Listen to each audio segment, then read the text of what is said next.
بسم اللہ الرحمن الرحیم نحمدہ ونصلی علی رسولہ الکریم اما بعد فاعوذ باللہ من الشیطان الرجیم بسم اللہ الرحمن الرحیم الصلاۃ والسلام علیک یا رسول اللہ وعلی آلک واصحابک یا حبیب اللہ۔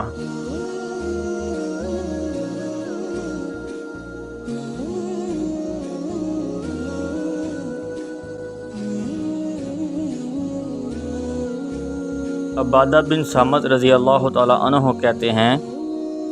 کہ رسول اللہ صلی اللہ علیہ وآلہ وسلم نے فرمایا، میرے بعد تمہارے اوپر ایسے حکمران مسلط ہوں گے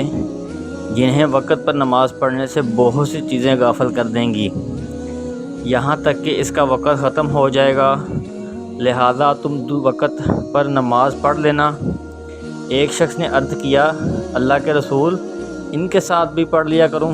آپ صلی اللہ علیہ وآلہ وسلم نے فرمایا، ہاں اگر تم چاہو۔ سفیان نے اپنی روایت میں یوں کہا ہے، اگر میں نماز ان کے ساتھ پاؤں تو ان کے ساتھ بھی پڑھ لوں۔ آپ صلی اللہ علیہ وآلہ وسلم نے فرمایا، ہاں تم ان کے ساتھ بھی پڑھ لو اگر تم چاہو،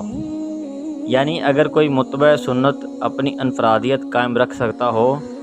اور ایسے لوگوں پر حجت قائم کرتے ہوئے ان کے ساتھ شریک نہ ہوتا ہو تو جائز ہے، اور اگر مل کر دوبارہ پڑھے تو بھی کوئی حرج نہیں، دوسری نماز نفل ہوگی جیسے کہ پہلی حدیث میں گزرا۔